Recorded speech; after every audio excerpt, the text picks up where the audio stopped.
भिवंडी की जर्जर पड़ी सड़कों और ट्रैफिक जाम को लेकर शिवसेना ने पीडब्ल्यूडी विभाग से तीखी चर्चा की। पूर्व मुख्यमंत्री उद्धव ठाकरे और साईनाथ तारे के निर्देश पर जिला प्रमुख मनोज गगे के नेतृत्व में प्रतिनिधिमंडल ने खूनी, वाड़ा रोड और अंजुर फाटा जैसी सड़कों की बदहाली पर नाराजगी जताई। शिवसेना ने चेतावनी दी है कि अगले 15 दिनों में मरम्मत का काम नहीं शुरू हुआ तो आंदोलन होगा। पीडब्ल्यूडी के अधिकारियों ने काम जल्दी शुरू करने का आश्वासन दिया है। भिवंडी के निजामपुरा क्षेत्र में एक जर्जर मकान की दीवार गिरने से 67 वर्षीय महिला तरन्नुम पटेल गंभीर रूप से घायल हो गई। यह मकान पहले ही धोखादायक घोषित था, लेकिन पालिका ने कोई कार्रवाई नहीं की। हादसे के बाद हड़बड़ी में गिराने का काम शुरू किया गया। स्थानीयों ने आरोप लगाया कि शहर में ऐसी कई इमारतें हैं जिन पर अब तक कोई भी ठोस कदम नहीं उठाया गया है। भिवंडी के सांसद सुरेश मात्रे बाल्या मामा ने थाने जिलाधिकारी कार्यालय में ग्राम विकास मंत्री जय कुमार गोरे की अध्यक्षता में हुई समीक्षा बैठक में हिस्सा लिया। बैठक में थाने जिला परिषद की विभिन्न योजनाओं और विकास कार्यों की प्रगति पर चर्चा हुई। खास तौर पर ग्रामीण भागों में योजनाओं की अमलजावनी और जनहित में जुड़े उपक्रमों पर जोर दिया गया। इस मौके पर विभिन्न विभागों के वरिष्ठ अधिकारी और मान्यवर भी मौजूद रहे। भिवंडी के धामंकर नाका क्षेत्र में पुलिस ने एक ट्रक से अवैध रूप से जानवरों की हड्डियां ले जाते समय 2 आरोपियों को गिरफ्तार किया है। ट्रक में कोई वैध दस्तावेज नहीं मिला। आरोपी सलीम कुरैशी और अबू सौद अंसारी पर पशु संरक्षण अधिनियम और आईपीसी की कई धाराओं में केस दर्ज हुआ है। ट्रक जब्त कर हड्डियां फॉरेंसिक जांच के लिए भेजी गई हैं। पुलिस मामले की गंभीरता से जांच में जुटी है।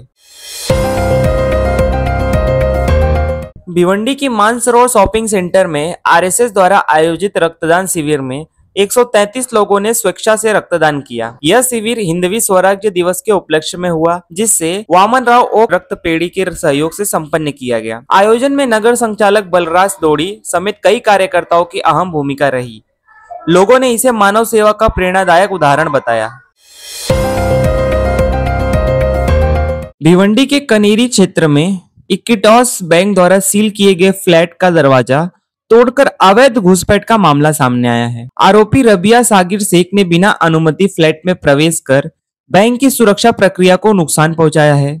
पुलिस ने आरोपी पर गंभीर धाराओं में केस दर्ज कर लिया है और जांच जारी है। मामला भिवंडी शहर पुलिस स्टेशन में दर्ज किया गया है। भिवंडी के सांसद बाल्या मामा ने दिवंगत दिनकर बालू पाटिल की 12वीं पुण्यतिथि पर उन्हें श्रद्धांजलि दी और बताया कि उन्होंने पहले ही केंद्र सरकार से मांग की है कि नवी मुंबई एयरपोर्ट को दिवंगत पाटिल से नाम से किया जाए। इस मांग को सामाजिक एकजुटता मिले, इसके लिए वासी स्टेशन से एक भव्य बाइक, कार और रिक्शा रैली का आयोजन किया गया है। बाल्या मामा ने जनता से भारी संख्या में शामिल होकर इसे आदरांजलि का प्रतीक बनाने की अपील की है। भिवंडी पूर्व क्षेत्र के विधायक रईस शेख ने बीएनसीएमसी स्कूल नंबर 22/62 में आयोजित 8वें जीएसटी दिवस समारोह में हिस्सा लिया। यह कार्यक्रम सीजीएसटी भिवंडी कमिश्नर द्वारा आयोजित किया गया। रईस शेख ने छात्रों की रचनात्मक की सराहना की और विजेताओं को बधाई दी। उन्होंने कहा कि ऐसे आयोजनों से छात्रों में जागरूकता और आत्मविश्वास दोनों बढ़ते हैं। मुंबई में मुख्यमंत्री देवेंद्र फडणवीस की अध्यक्षता में त्रिभाषा सूत्र पर समीक्षा बैठक हुई। फडणवीस ने स्पष्ट किया कि अंतिम निर्णय साहित्यकारों, भाषा विशेषज्ञों और नेताओं के चर्चा के बाद ही लिया जाएगा।